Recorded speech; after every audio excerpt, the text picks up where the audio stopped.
अगर आप mutual fund में इन्वेस्ट करने की सोच रहे हैं लेकिन आपको समझ नहीं आ रहा है कि 6000 स्कीम्स में से कौन सी ऐसी 2, 3 या 4 स्कीम्स हैं जिनमें मैं इन्वेस्ट करूं, तो आज की वीडियो देखने के बाद आप लोगों को बताएंगे कि कैसे म्यूचुअल फंड को सिलेक्ट किया जाता है। और इस वीडियो को देखने के बाद आपको म्यूचुअल फंड के ऊपर कोई और वीडियो देखने की जरूरत नहीं पड़ेगी। तो चलिए इस वीडियो को शुरू करते हैं।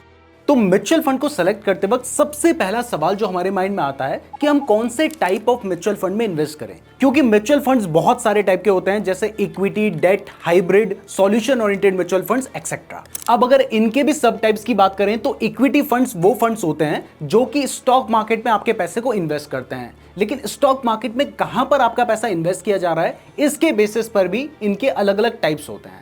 जैसे इक्विटी फंड में आपको लार्ज कैप फंड्स देखने को मिलते हैं, मिड कैप फंड्स देखने को मिलते हैं, स्मॉल कैप फंड्स देखने को मिलते हैं, फ्लैक्सी कैप फंड्स देखने को मिलते हैं। डेट फंड्स में आपका पैसा ऐसी स्कीम्स में इन्वेस्ट किया जाता है जो कि बॉन्ड्स में इन्वेस्ट करती है। हाइब्रिड फंड में आपका पैसा इक्विटी और डेट दोनों में इन्वेस्ट किया जाता है। इसके अलावा रिटायरमेंट फंड्स होते हैं, चिल्ड्रन फंड्स होते हैं और इवन फंड ऑफ फंड्स भी होते हैं, जिसमें आपका जो पैसा है वो अलग अलग म्यूचुअल फंड्स में ही इन्वेस्ट किया जाता है। तो सबसे पहला सवाल है कि आपको कौन से म्यूचुअल फंड में इन्वेस्ट करना चाहिए। तो देखिए, सबसे पहले तो ये आपकी पर्सनल चॉइस है, लेकिन मेरे ओपिनियन में अगर आपकी एज अभी 20, 30, 40s में है तो आपको अपना जो पैसा है वो इक्विटी फंड्स में इन्वेस्ट करना चाहिए। क्योंकि जब आप इक्विटी फंड्स में पैसा इन्वेस्ट करेंगे तो आपका जो पैसा है वो स्टॉक मार्केट में इन्वेस्ट किया जाएगा, जहां पर आपको बाकी सभी के कंपैरिजन में ज्यादा रिटर्न्स मिल सकते हैं। और जब आप म्यूचुअल फंड में पैसा डाल रहे हैं तो जाहिर सी बात है कि आप एफडी से बेटर रिटर्न्स चाहते हैं, इसीलिए आप म्यूचुअल फंड्स में आए हैं, और जिसके लिए आपको पता है कि आप थोड़ा बहुत रिस्क भी लेने के लिए रेडी हैं।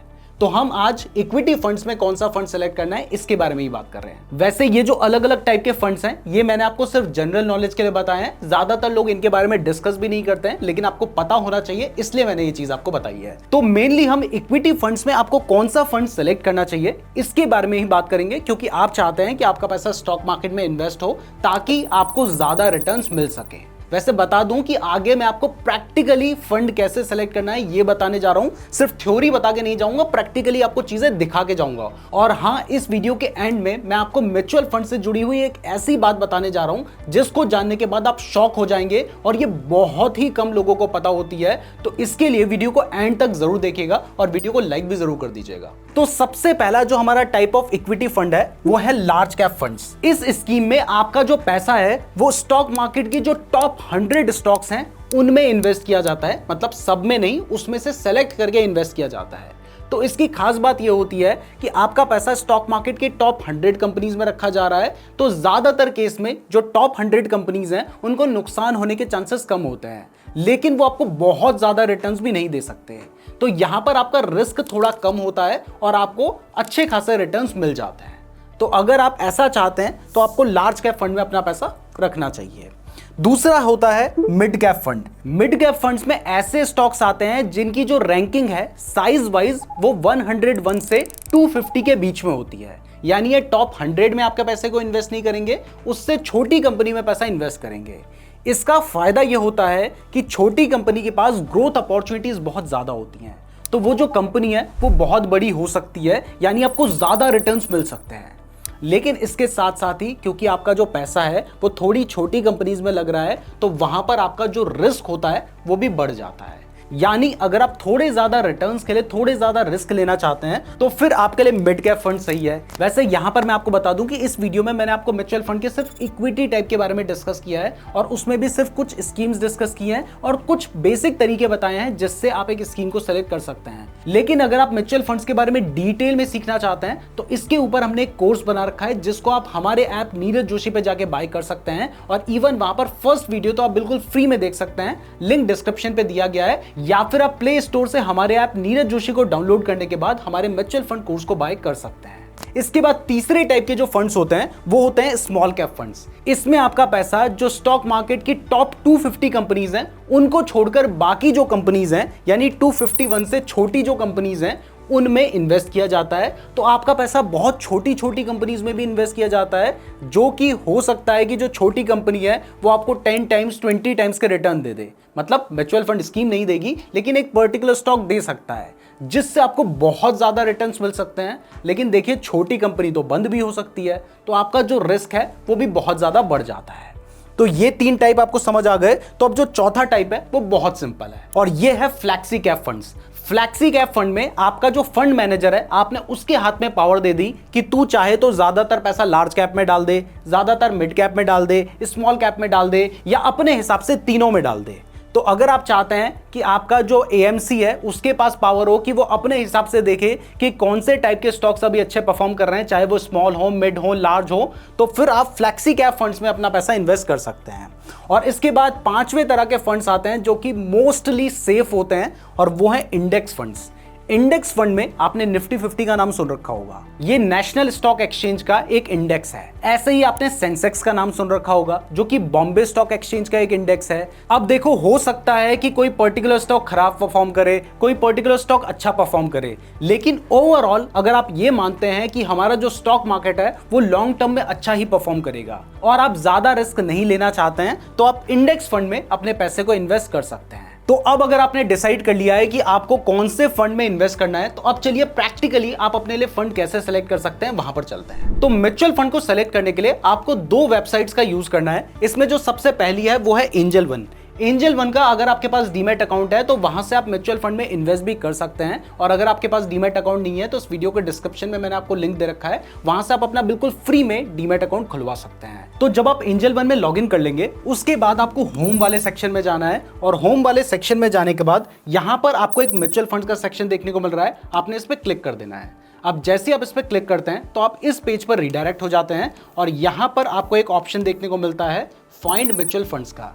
जैसे ही आप इस पर क्लिक करेंगे तो यहां पर आपके पास फिल्टर करने का ऑप्शन आ जाएगा, जिससे आप अपने लिए म्यूचुअल फंड सेलेक्ट कर पाएंगे।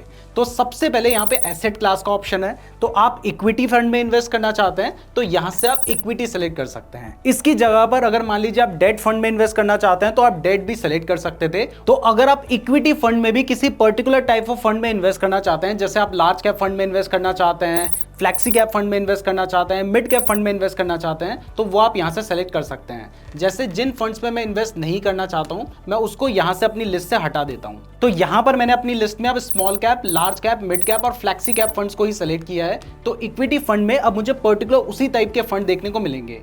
इसके बाद अगर आप किसी पर्टिकुलर एसेट मैनेजमेंट कंपनी का ही फंड लेना चाहते हैं तो वो भी आप यहां से सेलेक्ट कर सकते हैं। इसके बाद आता है फंड साइज का। देखिए, अगर फंड साइज बहुत ही ज्यादा छोटा होगा तो इसका मतलब है कि उस फंड में कम पैसा है, जिस वजह से डाइवर्सिफिकेशन ज्यादा नहीं होगा। अब ऐसे में आपके रिटर्न्स तो बढ़ सकते हैं लेकिन रिस्क भी बढ़ जाएगा। तो फंड साइज ठीक ठाक होना जरूरी है, इसलिए मैं 5000 to 10,000 एंड 10,000 प्लस वाले फंड्स को यहां से सेलेक्ट कर लेता हूं। अब इसके बाद 3 इयर्स रिटर्न्स कितने होने चाहिए। देखिए, फंड में हम सबसे ज्यादा जरूरी चीज जो देखते हैं कि पास्ट में उस म्यूचुअल फंड स्कीम ने कितने रिटर्न्स दे रखे हैं। फ्यूचर का तो हम पता नहीं कर सकते, वैसे पास्ट के बेसिस पे फ्यूचर भी नहीं बताया जा सकता, लेकिन इससे हमें ये तो पता चल रहा है कि जो भी फंड मैनेजर है वो एक एक्सपीरियंस्ड है, तभी तो वो ठीक ठाक रिटर्न्स जनरेट कर पा रहा है। तो इसके लिए हमें ऐसे फंड्स चाहिए जिसने कम से कम 14% के तो रिटर्न्स दे रखे हों। अगर आप ऐसा फंड चाहते हैं तो यहां पर आप 14 टू जितना भी मैक्सिमम दे रखा हो उसको सेलेक्ट कर सकते हैं, या फिर यहां पे हाई सेलेक्ट करने का भी ऑप्शन है, आप उस हिसाब से भी कर सकते हैं। तो मुझे चाहिए कि भाई जो फंड ने अच्छे रिटर्न्स दे रखे हो वो ही फंड मुझे यहां पे दिखाई दे, तो मैंने हाई सेलेक्ट कर लिया है। अब देखिए, मैं हाई रिटर्न्स के पीछे तो जा रहा हूं, तो अगर मैं यहां पर लो रिस्क चाहूंगा तो रिटर्न्स मुझे हाई चाहिए, रिस्क मेरा लो। तो अब देखिए, यहाँ पे एक भी स्कीम मुझे नजर नहीं आ रही है, क्योंकि ऐसी स्कीम हो ही नहीं सकती जो कि आपको रिटर्न्स भी अच्छे दे और रिस्क भी लो हो। तो यहां पर आपका रिस्क भी वेरी हाई आपको सेलेक्ट करना पड़ेगा।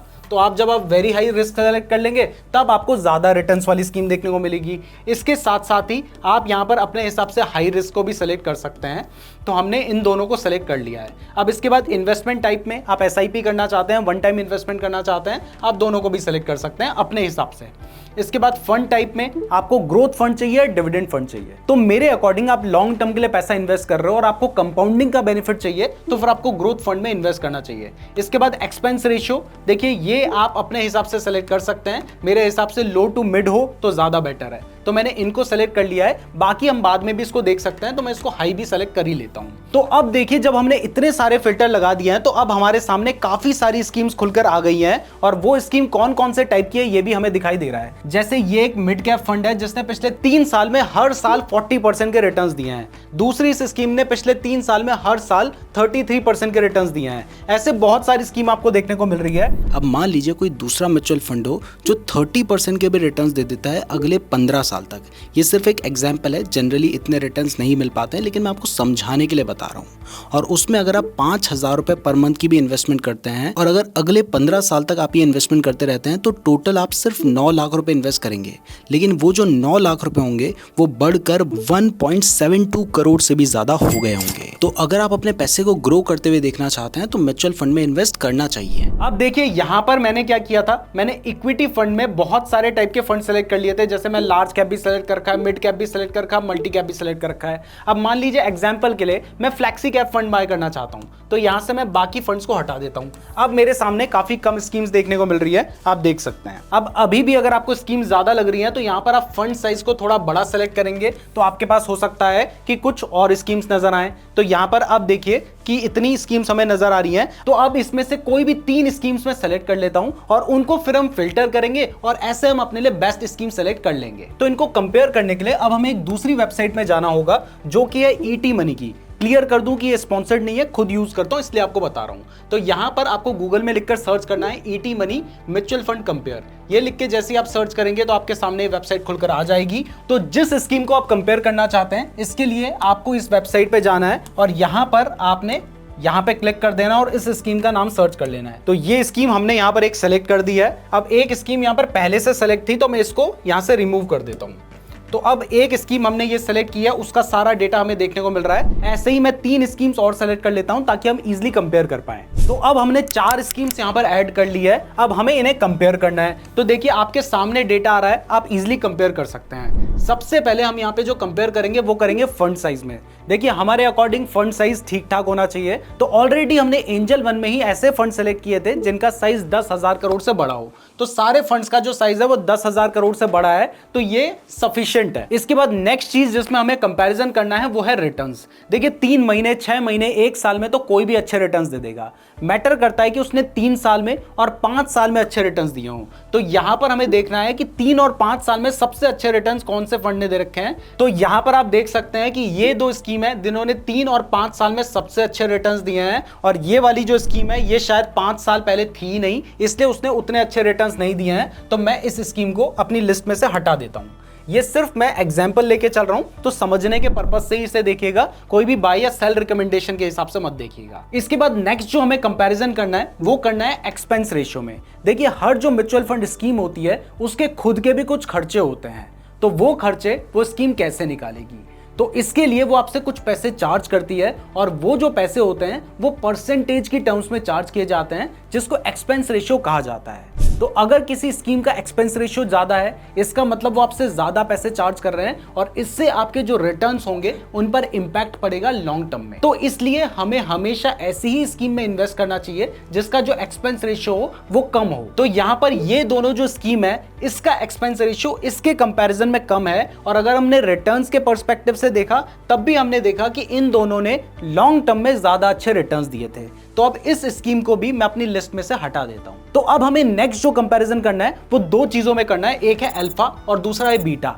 अल्फा हमें बताता है कि एक पर्टिकुलर जो स्कीम है उसने अपने बेंचमार्क के कंपैरिजन में कितने ज्यादा रिटर्न्स दिए हैं। तो अगर किसी स्कीम का अल्फा ज्यादा है, इसका मतलब है कि वो अपने बेंचमार्क के कंपैरिजन में ज्यादा रिटर्न्स देता है। और अगर मान लीजिए किसी स्कीम का जो अल्फा है वो नेगेटिव में है, इसका मतलब है वो अपने बेंचमार्क से भी खराब परफॉर्म कर रहा है। तो यहां पर आप देख सकते हैं कि इस स्कीम का अल्फा ज्यादा है, यानी ये अपने बेंचमार्क के कंपैरिजन में और अच्छा परफॉर्म कर रहा है। और यहां पर जो बीटा है वो हमें बताता है कि एक जो पर्टिकुलर स्कीम है वो अपने बेंचमार्क के कंपैरिजन में कितनी ज्यादा रिस्की है। अगर बीटा ज्यादा है तो इसका मतलब वो बेंचमार्क के कंपैरिजन में ज्यादा रिस्की है, और बीटा कम है तो वो कम रिस्की है। तो हम तो कम ही रिस्क चाहेंगे। तो यहां पर इसका बीटा कम है, लेकिन इसके बाद भी हम और ज्यादा कंपैरिजन कर सकते हैं। जैसे आप देख सकते हैं कि इस स्कीम ने सबसे ज्यादा पैसा अपना कहां पे डाल रखा है। जैसे इसने हेल्थ केयर में पैसा डाल रखा है, आप चाहते हैं आपका पैसा हेल्थ केयर में जाए तो आप इसको सेलेक्ट कर सकते हैं। जबकि इस वाली स्कीम ने सर्विसेज में अपना पैसा डाल रखा है, आप चाहते हैं आपका पैसा सर्विसेज सेक्टर में जाए तो आप इस स्कीम को सेलेक्ट कर सकते हैं। तो इस तरीके से म्यूचुअल फंड स्कीम सेलेक्ट की जाती है। तो स्कीम को सेलेक्ट कैसे करना है ये तो आपको समझ आ गया है। तो यहां पर मैं आपको एक बहुत ही इंपॉर्टेंट चीज बताता हूं जिसके बारे में बहुत कम ही लोग बात करते हैं और लोग तो चाहते ही नहीं है कि वो आपको पता चले। बट इतनी इंपॉर्टेंट चीज बताने जा रहा हूं तो मैं चाहता हूं कि कम से कम इस वीडियो को आप लाइक कर दीजिए और अपने दोस्तों के साथ शेयर जरूर कर देना। और अभी तक हमारे चैनल को सब्सक्राइब नहीं किया तो सब्सक्राइब भी जरूर कर दीजिएगा। तो देखो, एक्चुअल में जब भी आप किसी म्यूचुअल फंड स्कीम को सेलेक्ट करते हैं ना, तो वो स्कीम आपको दो तरह की देखने को मिलती है।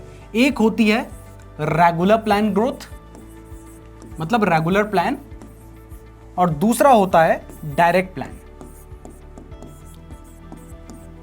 अब यहां पर दोनों जो स्कीम्स होती हैं वो बिल्कुल सेम होती हैं, उनमें कोई डिफरेंस नहीं होता है सिवाय एक डिफरेंस के कि एक स्कीम जो होगी उसका एक्सपेंस रेशियो ज्यादा होगा, यानी उसमें आपको ज्यादा पैसे भरने पड़ेंगे, जबकि जो दूसरी स्कीम होगी उसका एक्सपेंस रेशियो कम होगा। अगर आपको अभी क्लियर नहीं हुआ है तो एग्जांपल के लिए समझ लो कि एक स्कीम है XYZ blue chip regular plan growth और दूसरी स्कीम है XYZ blue chip direct plan growth. तो यहां पर इस स्कीम की जो AMC है XYZ वो बिल्कुल सेम है, इस स्कीम का जो टाइप है ब्लू चिप वो भी सेम है, इन दोनों का जो फंड साइज होगा वो भी सेम होगा, फंड मैनेजर भी बिल्कुल सेम होगा। अरे सेम होगा क्या, एक्चुअल में एक ही स्कीम होती है, बट उसको बेचने के तरीके दो होते हैं। एक आपको बेचा जाता है रेगुलर के नाम पर और दूसरा आपको बेचा जाता है डायरेक्ट के नाम पर। तो अगर आप किसी एजेंट के थ्रू कभी बाय करेंगे, चाहे वो एजेंट ऑनलाइन भी हो सकता है, तो उसके थ्रू अगर आप बाय करेंगे तो वो आपको बेचेगा रेगुलर प्लान ग्रोथ, जबकि अगर आप खुद से उस स्कीम में इन्वेस्ट करेंगे तो आपको मिलेगा डायरेक्ट प्लान ग्रोथ। तो इससे होता क्या है कि यहां पर हो सकता है कि जो रेगुलर प्लान ग्रोथ है इसका जो एक्सपेंस रेशियो हो वो होगा 1.5 और इसका जो एक्सपेंस रेशियो हो वो होगा 0.75। इसका मतलब है कि अगर मान लीजिए आप डायरेक्टली उस स्कीम में 1 लाख रुपए इन्वेस्ट करते हैं तो आपको सिर्फ 750 रुपए का चार्ज देना होगा, जबकि अगर आप किसी रेगुलर प्लान में इन्वेस्ट करेंगे जो कि बेसिकली किसी एजेंट के थ्रू ही आपके पास आता है तो वहां पर एक्सपेंस रेशियो होगा 1.5। तो इस केस में अगर आप उस स्कीम में 1 लाख रुपए इन्वेस्ट करेंगे तो आपको 1500 रुपए का चार्ज देना होगा सेम स्कीम के लिए। इसलिए हमेशा डायरेक्ट प्लान को ही सिलेक्ट करें। अब सवाल उठता है कि डायरेक्ट प्लान में आप इन्वेस्ट कैसे करेंगे, तो इसके लिए आपको कहीं भी जाने की जरूरत नहीं है। अगर आपके पास अपना डीमैट अकाउंट है, इवन एंजल वन का अगर आपके पास फ्री डीमैट अकाउंट है तो आप उसके थ्रू इन्वेस्ट करेंगे तो आपको हमेशा डायरेक्ट प्लान मिलेगा और वहां पर आपका जो एक्सपेंस रेशियो होगा वो कम होगा। इसलिए अपने डीमैट अकाउंट के थ्रू ही म्यूचुअल फंड में इन्वेस्ट करें तो ये ज्यादा बेटर रहेगा। मैं उम्मीद करता हूं आपको वीडियो पसंद आई होगी। वीडियो पसंद आई है तो वीडियो को लाइक और चैनल को सब्सक्राइब जरूर कर दीजिएगा। फ्री डीमैट अकाउंट का लिंक डिस्क्रिप्शन पे दिया गया है और हमारे म्यूचुअल फंड कोर्स का लिंक भी आपको डिस्क्रिप्शन पे मिल जाएगा। धन्यवाद।